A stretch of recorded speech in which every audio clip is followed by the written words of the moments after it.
The Horses of the Dawn is a series of books about the horses that first came to the continent of North America with the Spanish conquistadors. And they first came in 1519, about that, which was about more than 20 years after Columbus. And people always thought that those were the first horses to come to America. So I told this whole story of the conquest of the continent of America from the horse's point of view. My husband, Christopher Knight, was a photographer for National Geographic, and it's not just animals in the wild, but I do love landscape. I just am very moved by landscape.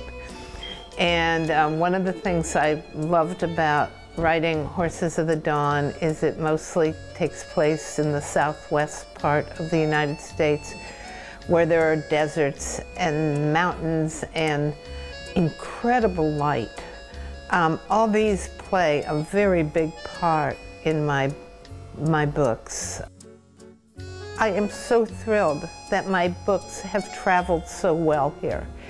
And I think that it just shows we're one world. We got to be global, and we can reach across borders.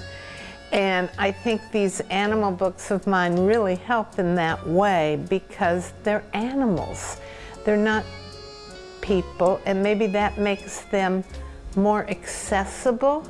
You don't have to understand the particular menu of a country. It's just, it's a way of just reaching across borders, literacy, and to have subject matter that is accessible, like animals in nature, like landscape.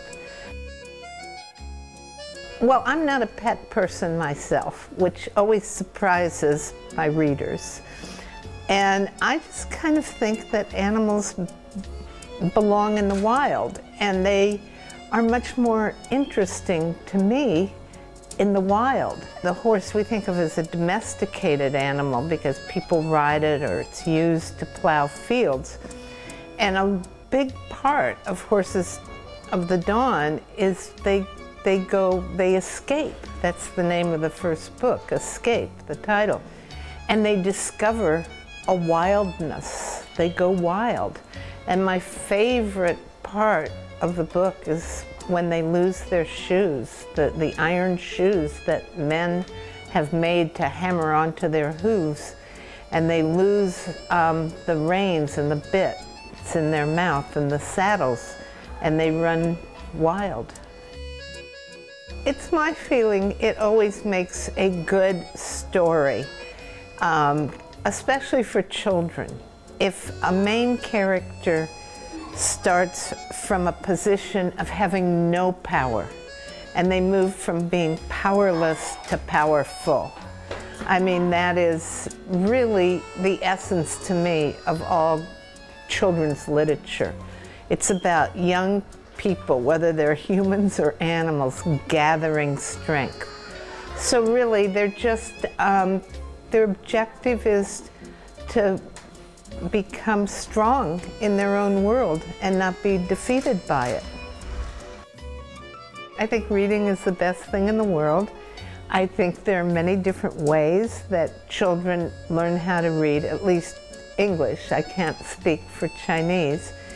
And that the best thing you can do, though, is read to your child when they're young. Before they can read to themselves, read to your children.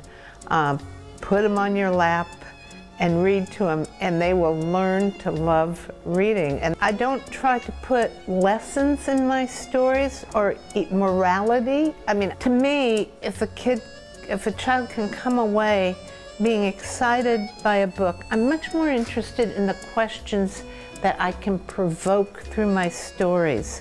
They shouldn't go to read my books to look for answers, because I don't have all the answers, and I hope that readers will know that. I just provide a good story.